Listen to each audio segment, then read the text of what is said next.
ನಮಸ್ಕಾರ ಸ್ನೇಹಿತರೆ, ನಾನು ಡಾಕ್ಟರ್ ಸಂದೀಪ್ ಅಂತ. ನಮ್ಮ ಚಾನಲಲ್ಲಿ ಆರೋಗ್ಯದ ಬಗ್ಗೆ, ರೋಗ ಲಕ್ಷಣಗಳ ಬಗ್ಗೆ, ಮನೆಮದ್ದುಗಳ ಬಗ್ಗೆ ಮತ್ತು ಮಾನವನ ಸರ್ವಾಂಗೀಣ ಬೆಳವಣಿಗೆಗಳ ಬಗ್ಗೆ ನಾನು ವೀಡಿಯೋ ಮಾಡಿ ಹಾಕ್ತಾ ಇರ್ತೀನಿ ಸ್ನೇಹಿತರೆ. ಈ ವಿಷಯಗಳಲ್ಲಿ ನಿಮಗೆ ಏನಾರು ಆಸಕ್ತಿ ಇತ್ತು ಅಂತ ಹೇಳಿದ್ರೆ ನಮ್ಮ ಚಾನಲ್ ಲೈಕ್ ಮಾಡಿ, ಶೇರ್ ಮಾಡಿ, ಸಬ್ಸ್ಕ್ರೈಬ್ ಮಾಡಿ ಸ್ನೇಹಿತರೆ. ಈಗ ಗ್ಯಾಸ್ಟ್ರೈಟಿಸ್ ಬಗ್ಗಿನ 2 ಸಂಚಿಕೆಗಳನ್ನ ನಾನು ಹಾಕಿದ್ದೀನಿ ಸ್ನೇಹಿತರೆ, 2 ವೀಡಿಯೋಗಳನ್ನ ನಾನು ಹಾಕಿದ್ದೀನಿ. ಗ್ಯಾಸ್ಟ್ರೈಟಿಸ್ನ ಮೂಲ ಕಾರಣವೇನು, ಗ್ಯಾಸ್ಟ್ರೈಟಿಸ್ನ ದೂರ ಹೇಗೆ ಇಡಬಹುದು ಅಂತ 2 ವೀಡಿಯೋಗಳನ್ನ ಹಾಕಿದ್ದೀನಿ ಕಾರಣಗಳ ಬಗ್ಗೆ. ಸೊ ಈಗ ಗ್ಯಾಸ್ಟ್ರೈಟಿಸ್ನ ಮೂಲ ಕಾರಣಗಳನ್ನು ನಿರ್ಮೂಲನೆ ಮಾಡಲಿಕ್ಕೆ ಅಂತ ಹೇಳಿದರೆ, ಆ ಕಾರಣಗಳನ್ನು ನಾವು ಸರಿಯಾಗಿ ಅರ್ಥೈಸಿಕೊಂಡು ನಾವು ಪ್ರಾಕೃತಿಕವಾಗಿ ನಮ್ಮ ಆಹಾರ ಪಾನೀಯವನ್ನು ನಿಯೋಜಿಸಿದ್ದೇ ಆಯಿತು ಅಂತ ಹೇಳಿದರೆ ಗ್ಯಾಸ್ಟ್ರೈಟಿಸಿಂದ ದೂರವಿರಬಹುದು ಅಂತ ನಮಗೆ ತಿಳಿಸ್ತಾ ಇದ್ದೀನಿ.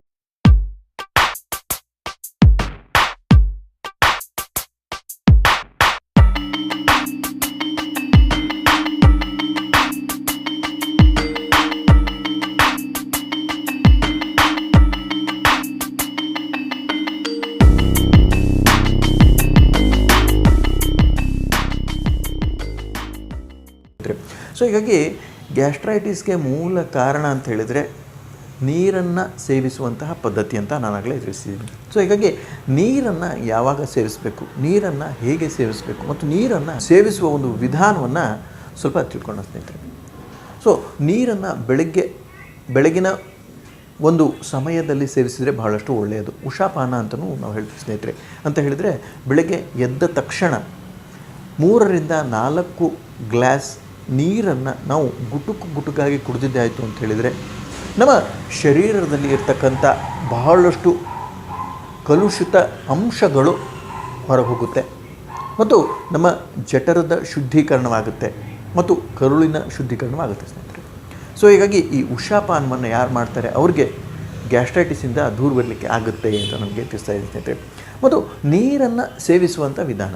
ಸೊ ಈಗ ನೀರನ್ನು ಎಲ್ಲರೂ ಕುಡಿತಾರೆ, ಆದರೆ ಊಟದ ಸಮಯದಲ್ಲಿ ಮತ್ತು ಊಟ ಆದ ತಕ್ಷಣ ನೀರನ್ನು ಕುಡಿದ್ರಿ ಅಂತ ಹೇಳಿದರೆ ಅದು ಗ್ಯಾಸ್ಟ್ರೈಟಿಸ್ಗೆ ಕಾರಣ ಅಂತ ನಾನು ಆಗಲೇ ಹಿಂದಿನ ವೀಡಿಯೋದಲ್ಲಿ ಹೇಳಿದ್ದೀನಿ ಸ್ನೇಹಿತರೆ. ಸೊ ಹೀಗಾಗಿ ನೀರನ್ನು ಯಾವಾಗ ಸೇವಿಸಬೇಕು, ನೀರನ್ನು ನಾವು ಗುಟುಕಾಗಿ ಊಟ ಮುಗಿದು 1 ಅಥವಾ 1 ಗಂಟೆ 1.5 ಗಂಟೆ ಆದಮೇಲೆ ಸೇವಿಸಿದರೆ ಬಹಳಷ್ಟು ಒಳ್ಳೆಯದು ಅಂತ ನನಗೆ ತಿಳಿಸ್ತಾ ಇದ್ದೀನಿ ಸ್ನೇಹಿತರೆ.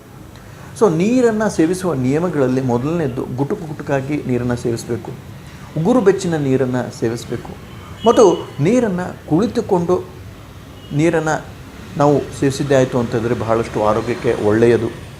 ಮತ್ತು ನೀರನ್ನು ನಾವು ನಿಂತ್ಕೊಂಡು ಕುಡಿಬಾರ್ದು ಅಂತಲೂ ನಾನಾಗಲೇ ತಿಳಿಸಿ. ಸೊ ಇದಿಷ್ಟು ನೀರಿನ ಬಗ್ಗಿನ ಮಾಹಿತಿ ಆಯಿತು ಅಂತ ಹೇಳಿದರೆ, ಆಹಾರ ಬಗ್ಗಿನ ಮಾಹಿತಿ. ಈಗ ಆಹಾರವನ್ನು ಎಲ್ಲರೂ ಸೇವಿಸ್ತೀವಿ, ಆದರೆ ಪ್ರಕೃತಿಗೆ ಹತ್ತಿರವಾದಂಥ ಆಹಾರ ಅಂತ ಹೇಳಿದರೆ ಹಣ್ಣುಗಳು ಮತ್ತು ಹಸಿ ತರಕಾರಿಗಳು. ಸೊ ಹೀಗಾಗಿ ನಾವು ಹಣ್ಣುಗಳು ತರಕಾರಿಗಳನ್ನು ದಿನಂಪ್ರತಿಯ ಒಂದು ಊಟದಲ್ಲಿ ನಾವು ಸೇವಿಸಿದ್ದೇ ಆಯಿತು ಅಂತ ಹೇಳಿದರೆ ಬಹಳಷ್ಟು ಒಳ್ಳೆಯದು ಸ್ನೇಹಿತರೆ, ಹಸಿ ತರಕಾರಿ ಮತ್ತು ಹಣ್ಣುಗಳು. ಸೊ ಹೀಗಾಗಿ ಈಗ ನಾವು ಬೇಯಿಸಿದ ಒಂದು ಆಹಾರವನ್ನು ಸೇವಿಸುವುದು ಬಹಳಷ್ಟು ಸಾಮಾನ್ಯ, ಆದರೆ ನಾವು ಬೇಯಿಸುವಂತಹ ಒಂದು ವಿಧಾನವೂ ಸಹಿತ ಬಹಳಷ್ಟು ಮುಖ್ಯವಾಗುತ್ತೆ ನಮ್ಮ ಆರೋಗ್ಯಕ್ಕೆ ಅಂತ ನಮಗೆ ತಿಳಿಸ್ತಾ ಇದ್ದೀನಿ ಸ್ನೇಹಿತರೆ. ಯಾಕೆ ಅಂತ ಹೇಳಿದರೆ, ಈಗ ಒಂದು 60 ವರ್ಷದಿಂದ 100 ವರ್ಷ ಹಿಂದ್ಗಡೆ ಹೋಗಿ ನಾವೇನಾದ್ರು ನೋಡಿದ್ದೇ ಆಯಿತು ಅಂತ ಹೇಳಿದರೆ ಅಡುಗೆಯನ್ನು ಮಾಡುವಂತಹ ಒಂದು ವಿಧಾನಗಳು ಬಹಳಷ್ಟು ಬೇರೆ ಇತ್ತು ಸ್ನೇಹಿತರೆ. ಯಾಕೆ ಅಂತ ಹೇಳಿದರೆ ಆ ಒಂದು ವಿಧಾನಗಳಲ್ಲಿ ನಾವು ಉಪಯೋಗಿಸ್ತಕ್ಕಂಥ ಪಾತ್ರೆಗಳು ಬಹಳಷ್ಟು ಭಿನ್ನವಾಗಿತ್ತು. ಈಗ ನಾವು ಕುಕ್ಕರ್ಗೆ ಬಹಳಷ್ಟು ಹೊಂದ್ಕೊಂಡ್ಬಿಟ್ಟಿದ್ದೀವಿ.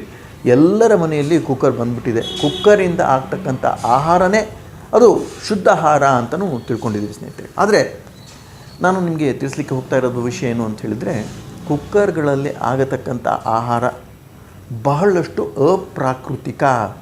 ಯಾಕೆ ಅಂತ ಹೇಳಿದರೆ, ಈಗ ಆಹಾರ ನಾವು ಮಾಡ್ತಾ ಇರುವಾಗ, ಅಂದರೆ ಅಡುಗೆಯನ್ನು ಮಾಡ್ತಿರುವಾಗ ಗಾಳಿ ಅಂತ ಹೇಳಿದರೆ ವಾತಾವರಣದಲ್ಲಿ ಇರ್ತಕ್ಕಂಥ ಗಾಳಿ ಮತ್ತು ಸೂರ್ಯನ ಕಿರಣಗಳು ನಮ್ಮ ಆಹಾರದ ಮೇಲೆ ಬಿದ್ದರೆ ಮಾತ್ರ ಅದು ಆರೋಗ್ಯಕ್ಕೆ ಒಳ್ಳೆಯದು ಅಂತ ಸೈಂಟಿಫಿಕ್ ರಿಸರ್ಚಲ್ಲಿ ತಿಳಿದುಬಂದಿದೆ ಸ್ನೇಹಿತರೆ. ಸೊ ಹೀಗಾಗಿ ನಾವು ತಿಂತಕ್ಕಂಥ ಆಹಾರ ಕುಕ್ಕರಲ್ಲಿತ್ತು ಅಂತ ಹೇಳಿದರೆ ಅದಕ್ಕೆ ಯಾವುದೇ ಗಾಳಿಯ ಸ್ಪರ್ಶವಾಗಿರಲ್ಲ, ಸೂರ್ಯ ಕಿರಣಗಳ ಸ್ಪರ್ಶವಾಗಿರಲ್ಲ. ಸೊ ಹೀಗಾಗಿ ಆ ಆಹಾರ ಮೆತ್ತಗೇನೋ ಆಗಿರುತ್ತೆ, ಆದರೆ ಆಹಾರ ಅಂತ ಅನ್ನಲಿಕ್ಕೆ ಆಗಲ್ಲ ಸ್ನೇಹಿತರೆ. ಅದು ಒಂದು ಪ್ರೋಸೆಸ್ಡ್ ಫುಡ್ ಆಗುತ್ತೆ. ಹೀಗಾಗಿ ಪ್ರೋಸೆಸ್ಡ್ ಫುಡ್ ಅಂತ ಹೇಳಿದರೆ ಯಾವುದೇ ಒಂದು ಪದ್ಧತಿಯಲ್ಲಿ ನಾವು ಆಹಾರವನ್ನು ತಯಾರಿಸ್ತೀವಿ, ಆ ಒಂದು ಪದ್ಧತಿ ಬಹಳಷ್ಟು ಮುಖ್ಯವಾಗುತ್ತೆ ನಮ್ಮ ಆರೋಗ್ಯಕ್ಕೆ. ಸೊ ಹೀಗಾಗಿ ನಮ್ಮ ಆಹಾರದ ಪದ್ಧತಿ ಒಂದಾಯಿತು ಅಂತ ಹೇಳಿದರೆ ನಾವು ಆಹಾರವನ್ನು ಹೇಗೆ ತಯಾರಿಸ್ತಾ ಇದ್ದೀವಿ ಅನ್ನೋದು ಬಹಳಷ್ಟು ಮುಖ್ಯವಾಗುತ್ತೆ ಸ್ನೇಹಿತರೆ. ಯಾವ ಪಾತ್ರೆಗಳಲ್ಲಿ ನಮ್ಮ ಆಹಾರ ಆಗ್ತಾ ಇದೆ ಅನ್ನೋದು ಬಹಳ ಮುಖ್ಯವಾಗುತ್ತೆ ಸ್ನೇಹಿತರೆ. ಹಿಂದಿನ ಕಾಲದಲ್ಲಿ ನಾವು ಬಹಳಷ್ಟು ವಿಧವಾದ ಒಂದು ಪಾತ್ರೆಗಳನ್ನು ಉಪಯೋಗಿಸ್ತಾ ಇದ್ವಿ. ತಾಮ್ರದ ಪಾತ್ರೆ ಇತ್ತು ಮತ್ತು ಕಂಚಿನ ಪಾತ್ರೆಗಳಿದ್ದವು, ಹೀಗೆ ಮಣ್ಣಿನ ಪಾತ್ರೆಗಳಿದ್ದವು. ಸೊ ಹೀಗೆ ಹಲವಾರು ಬಗೆಯ ಪಾತ್ರೆಗಳನ್ನು ಉಪಯೋಗಿಸಿ ನಮ್ಮ ಆಹಾರ ತಯಾರಾಗ್ತಿತ್ತು. ಆದರೆ ಈಗಿನ ಒಂದು ಸಮಯದಲ್ಲಿ ಕುಕ್ಕರ್ಗೆ ನಾವು ಬಹಳಷ್ಟು ಹೊಂದ್ಕೊಂಡಿರುವ ಕಾರಣದಿಂದ ನಮ್ಮ ಆಹಾರ ಬಹಳಷ್ಟು ಕಲುಷಿತವಾಗಿದೆ. ಮತ್ತು ಇನ್ನೂ ಒಂದು ಬಹಳ ಮುಖ್ಯವಾದ ಅಂಶ ಈ ಕುಕ್ಕರ್ನ ದುಷ್ಪರಿಣಾಮ ಅಂತೇಳಿದರೆ, ಕುಕ್ಕರ್ಗಳು ಅಲ್ಯೂಮಿನಿಯಂನಿಂದ ಮಾಡ್ತಕ್ಕಲ್ಪಟ್ಟಿರುತ್ತೆ. ಸೊ ಹೀಗಾಗಿ ಈ ಅಲ್ಯೂಮಿನಿಯಂನ ಅಂಶ ನಮ್ಮ ದೇಹದಲ್ಲಿ ಹೋಗಿ ಅದು ರೋಗವನ್ನು ಉತ್ಪತ್ತಿ ಮಾಡಲಿಕ್ಕೆ ಬಹಳಷ್ಟು ಸಹಕಾರ ಮಾಡುತ್ತೆ ಸ್ನೇಹಿತರೆ. ಸೊ ಹೀಗಾಗಿ ಅಲ್ಯೂಮಿನಿಯಂ ಪಾತ್ರೆಯಲ್ಲಿ ಮಾಡ್ತಕ್ಕಂಥ ಆಹಾರ ನಮ್ಮ ಮೆದುಳು, ನರಮಂಡಲ, ಜಠರದ ಒಂದು ಕಾಯಿಲೆಗಳಿಗೆ ಬಹಳಷ್ಟು ಪೂರಕವಾಗಿರುತ್ತೆ ಅಂತ ನಮಗೆ ತಿಳಿಸ್ತಾ ಇದ್ದೀನಿ ಸ್ನೇಹಿತರೆ. ಸೊ ಹೀಗಾಗಿ ನಾವು ಸೇವಿಸ್ತಕ್ಕಂಥ ಆಹಾರ ಹೇಗೆ ತಯಾರಾಗ್ತಾ ಇದೆ ಮತ್ತು ಸೇವಿಸುವ ಬಗೆ ಬಹಳಷ್ಟು ಮುಖ್ಯವಾಗುತ್ತೆ ಸ್ನೇಹಿತರೆ. ಈಗ ಆಹಾರವನ್ನು ನೀವು ಶುದ್ಧ ಒಂದು ಪಾತ್ರೆಗಳಲ್ಲಿ ಮಾಡಿದರೆ ಬಹಳಷ್ಟು ಒಳ್ಳೆಯದು. ಈ ಆಹಾರ ಶುದ್ಧ ಆಹಾರ, ಪ್ರಾಕೃತಿಕ ಆಹಾರ ಆದಮೇಲೆ ಅದನ್ನು ನಾವು ಸೇವಿಸುವಂಥ ಪದ್ಧತಿ. ಆಹಾರವನ್ನು ಬೆಳಗಿನ ಸಮಯದಲ್ಲಿ ಸೇವಿಸಿದರೆ ತುಂಬ ಒಳ್ಳೆಯದು.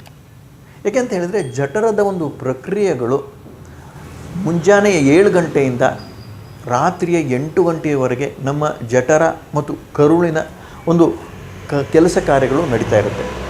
8 ಗಂಟೆ ಆದ ಮೇಲೆ ನಮ್ಮ ಕರುಳಿನ ಒಂದು ಕೆಲಸ ಕಾರ್ಯಗಳು ಪೂರ್ತಿಯಾಗಿ ಸ್ಥಗಿತವಾಗುತ್ತೆ ಸ್ನೇಹಿತರೆ. ಏಕೆ ಅಂತ ಹೇಳಿದರೆ 8 ಗಂಟೆ ಆದಮೇಲೆ ಕರುಳಿನ ಒಂದು ಮೂಮೆಂಟ್ಸ್, ಕರುಳಿನ ಒಂದು ಚಲನೆ ಪೂರ್ತಿಯಾಗಿ ನಿಂತು ಹೋಗುತ್ತೆ. ಸೊ ಆ ಸಮಯದಲ್ಲಿ ನೀವೇನಾದ್ರು ಊಟ ಮಾಡಿದ್ದೇ ಆಯಿತು ಅಂತ ಹೇಳಿದರೆ, ಅಂದರೆ 8 ಗಂಟೆ ಆದಮೇಲೆ ನೀವು ಊಟ ಮಾಡಿದ್ದೇ ಆಯಿತು ಅಂತ ಹೇಳಿದರೆ ಅದು ಮರುದಿನ ಅದು ಪಚನವಾಗುತ್ತೆ ಹೊರತಾಗಿ ಆ ದಿನ ಪಚನವಾಗಲ್ಲ. ಸೊ ಹೀಗಾಗಿ ಏನಾಗುತ್ತೆ ಅಂತ ಹೇಳಿದರೆ, ರಾತ್ರಿಯ ಹೊತ್ತು ಊಟ ಮಾಡಿದ್ದೇ ಆಯಿತು ಅಂತ ಹೇಳಿದರೆ 8 ಗಂಟೆ ಆದಮೇಲೆ ನೀವೇನಾದ್ರು ಊಟ ಮಾಡಿದ್ದೇ ಆಯಿತು ಅಂತ ಹೇಳಿದರೆ ಆ ಒಂದು ಆಹಾರ ಜಠರದಲ್ಲಿ ಉಳಿಯುತ್ತೆ, ಆ ಒಂದು ಆಹಾರ ಕರುಳಿನಲ್ಲಿ ಉಳಿಯುತ್ತೆ. ಹೀಗಾಗಿ ನಿದ್ರಾಹೀನತೆಯ ಒಂದು ಸಮಸ್ಯೆ ಬಹಳಷ್ಟು ಜನರಿಗೆ ಕಾಡುತ್ತೆ ಸ್ನೇಹಿತರೆ. ಸೊ ಹೀಗಾಗಿ ನಮ್ಮ ಹಳ್ಳಿಯ ಕಡೆಗೆ ನಾವೇನಾದ್ರು ನೋಡಿದ್ವಿ ಅಂತ ಹೇಳಿದರೆ, ಹಳ್ಳಿಯ ಒಂದು ವಾತಾವರಣದಲ್ಲಿ ನೋಡಿದ್ವಿ ಅಂತ ಹೇಳಿದರೆ 7 ರಿಂದ 8 ಗಂಟೆ ಒಳಗಡೆ ಅವರು ಊಟ ಮಾಡಿಬಿಟ್ಟು ಅವರು ನಿದ್ರೆಗೆ ಹೋಗ್ಬಿಡ್ತಾಯಿದ್ರು ಸ್ನೇಹಿತರೆ. ಸೊ ಹೀಗಾಗಿ ಅದು ಬಹಳಷ್ಟು ಪ್ರಾಕೃತಿಕವಾದ ಒಂದು ವ್ಯವಸ್ಥೆ, ಪ್ರಾಕೃತಿಕವಾದ ಒಂದು ನಿಯೋಜಿತವಾದ ಒಂದು ದಿನಚರಿ ಸ್ನೇಹಿತರೆ. ಸೊ ಹೀಗಾಗಿ ನಾವು ಸೇವಿಸುವಂಥ ನೀರು, ಸೇವಿಸುವಂಥ ಆಹಾರ, ಹೇಗೆ ಆಗುತ್ತೆ ಆಹಾರ ಮತ್ತು ಹೇಗೆ ನಾವು ಸೇವಿಸಬೇಕು, ಯಾವ ಸಮಯದಲ್ಲಿ ಸೇವಿಸಬೇಕು ಅನ್ನೋದು ಬಹಳ ಮುಖ್ಯವಾಗುತ್ತೆ ಸ್ನೇಹಿತರೆ ಮನುಷ್ಯನ ಆರೋಗ್ಯಕ್ಕೆ. ಇನ್ನೂ ಒಂದು ಬಹಳ ಮುಖ್ಯವಾದ ಅಂಶ ಈಗಿನ ಸಮಯದಲ್ಲಿ ಗ್ಯಾಸ್ಟ್ರೈಟಿಸ್ಗೆ ಅಂತ ಹೇಳಿದರೆ ಪ್ಯಾಕ್ಡ್ ಫುಡ್ಸ್. ಯಾವುದೇ ಒಂದು ಆಹಾರ ಪ್ಯಾಕ್ ಆಗಿ ಬಂದಿದೆ ಅಂತ ಹೇಳಿದರೆ, ಪ್ಯಾಕೆಟಲ್ಲಿ ಬಂದಿದೆ ಅಂತ ಹೇಳಿದರೆ ಅದು ಸಂಸ್ಕರಿಸಲ್ಪಟ್ಟ ಒಂದು ಆಹಾರ. ಸೊ ಹೀಗಾಗಿ ಯಾವುದೇ ಒಂದು ಪ್ಯಾಕ್ಡ್ ಫುಡ್ ನೀವು ಜಾಸ್ತಿ ತಿಂತಾಯಿದ್ದೀರಿ, ಚಿಪ್ಸು, ಬರ್ಗರು, ಫಾಸ್ಟ್ ಫುಡ್ಡು, ಹೀಗೆ ಯಾವುದೇ ಒಂದು ಆಹಾರ ಪ್ಯಾಕ್ಡ್ ಒಂದು ಸ್ಥಿತಿಯಲ್ಲಿ ಇತ್ತು, ಅದನ್ನು ಏನಾದ್ರು ಪ್ಯಾಕ್ ಮಾಡಿದ್ರು ಅಂತ ಹೇಳಿದರೆ ಆ ಪ್ಯಾಕ್ ಮಾಡಿದಂಥ ಆಹಾರ ಅಂಥೇಳಿ ಅದರಲ್ಲಿ ಪ್ರಿಸರ್ವೇಟಿವ್ಸ್ನ ಹಾಕಿರ್ತಾರೆ ಸ್ನೇಹಿತರೆ. ಸೊ ಹೀಗಾಗಿ packed items, chips, bread, bun, biscuit ಮತ್ತು ಪ್ಯಾಕಿಂದ ಆಗ್ತಕ್ಕಂಥ ಆಹಾರ ಕಣಗಳನ್ನು ದೂರವಿಟ್ಟರೆ ಬಹಳಷ್ಟು ಒಳ್ಳೆಯದು ಅಂತ ನನಗೆ ತಿಳಿಸ್ತಾ ಇದೆ ಸ್ನೇಹಿತರೆ. ಸೊ ಹೀಗಾಗಿ ಆಹಾರ ಮತ್ತು ನೀರಿನ ಒಂದು ಸರಿಯಾದ ಸೇವನೆಯನ್ನು ನಾವು ಮಾಡಲಿಕ್ಕೆ ಶುರು ಮಾಡಿದ್ವಿ ಅಂತ ಹೇಳಿದರೆ ಆರೋಗ್ಯ ಬರೋದು ಖಚಿತ ಅಂತ ನನಗೆ ತಿಳಿಸ್ತಾ ಇದ್ದೀನಿ ಸ್ನೇಹಿತರೆ. ಸೊ ಹೀಗಾಗಿ ನೀವು ಆರೋಗ್ಯದ ಬಗ್ಗೆ ಬಹಳಷ್ಟು ಗಮನ ಕೊಡಬೇಕು ಅಂತ ಹೇಳಿದರೆ ನಿಮ್ಮ ನೀರನ್ನು ಸರಿಯಾಗಿ ಗಮನಿಸಿ, ನೀರಿನ ಸೇವನೆಯನ್ನು ಸರಿಯಾಗಿ ಗಮನಿಸಿ ಮತ್ತು ಆಹಾರದ ಸೇವನೆಯನ್ನು ಗಮನಿಸಿ ಮತ್ತು ನೀವು ಮಾಡ್ತಕ್ಕಂಥ ಆಹಾರ ಯಾವ ಪಾತ್ರೆಗಳಲ್ಲಿ ಇದೆ ಅನ್ನೋದನ್ನು ಸರಿಯಾಗಿ ಗಮನಿಸಿ ಮಾಡಿ ಅಂತ ನನಗೆ ತಿಳಿಸ್ತಾ ಇದ್ದೀನಿ ಸ್ನೇಹಿತರೆ. ಸೊ ಇದಿಷ್ಟು ಮಾಹಿತಿ ಈ ಗ್ಯಾಸ್ಟ್ರೈಟಿಸ್ನ ಹೇಗೆ ದೂರವಿರ್ಬೋದು, ಉಪಾಯಗಳ ಬಗ್ಗೆ ಇದೊಂದು ವಿಡಿಯೋ ಸ್ನೇಹಿತರೆ. ಈ ವಿಡಿಯೋ ನಿಮಗೆ ಏನಾದ್ರು ಲೈಕ್ ಆಯಿತು ಅಂತೇಳಿ ನಮ್ಮ ಚಾನಲ್ ಲೈಕ್ ಮಾಡಿ, ಶೇರ್ ಮಾಡಿ, ಸಬ್ಸ್ಕ್ರೈಬ್ ಮಾಡಿ ಅಂತ ಹೇಳ್ತಾರೆ. ಏನು ಮಾತುಗಳನ್ನ ಮುಗಿಸ್ತೀನಿ ಸ್ನೇಹಿತರೆ. ನಮಸ್ಕಾರ, ಧನ್ಯವಾದಗಳು.